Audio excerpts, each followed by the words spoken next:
Greetings Exiles. In this video we will talk about Spectral Shield Throw RAIDER. A build that pleasantly surprised me, and the more I played it the more I liked it. That's why I decided to make this video.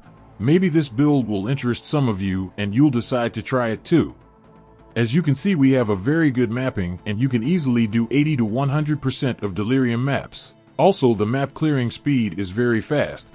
So if you like fast gameplay, you will definitely like Spectral Shield Throw.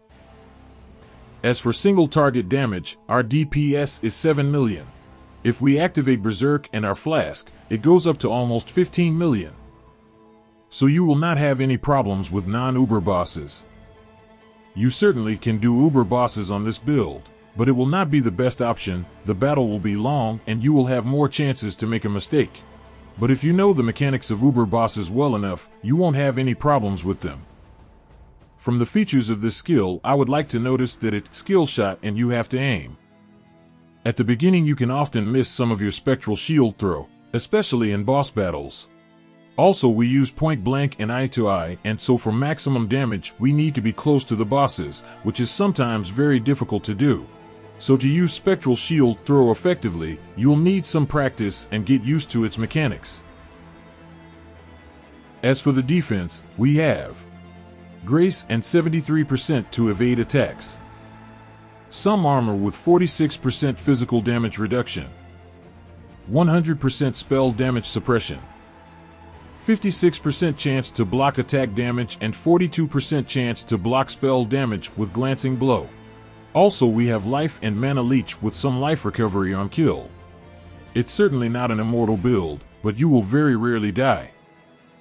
As for items for this build, we need the Emperor's Vigilance. It is the best shield for us and no other shield can replace it. We use Phantasmal Spectral Shield Throw with Shield Mastery, and this shield gives us a lot of critical strike multiplier. Seething Fury is a unique jewel that synergizes well with our skill and Emperor's Vigilance shield. In addition to Seething Fury, we use 3 more unique jewels. They increase our critical strike chance, minimum power charges, and give us an extra chance to avoid elemental ailments. But if you don't need a chance to avoid elemental ailments, you can replace this jewel with an elemental damage. Or if you are a rich loot goblins hunter, you can increase your HP.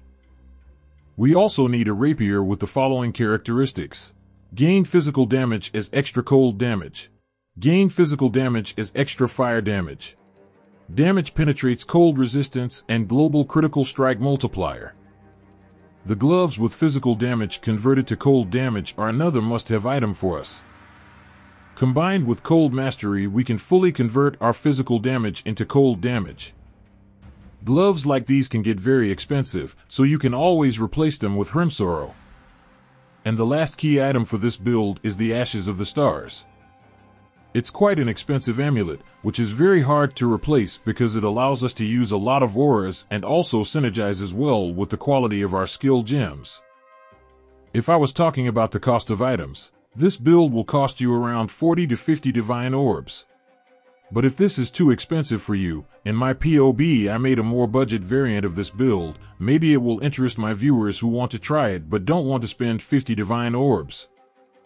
At the end of my video, a few words about how to leveling this build. At first level you start with Splitting Steel. At 12th level you pick up Spectral Helix. At level 46, when you can use Emperor's Vigilance, you switch to Spectral Shield Throw with Hrimsorrow. With these items you will have no problems with the axe and you will complete them very quickly. That's all I wanted to tell you about this build. I hope you found my video useful and interesting. Also, I will be very grateful to you for likes, comments, and subscription to my YouTube channel. Bye everyone, and see you in my new videos.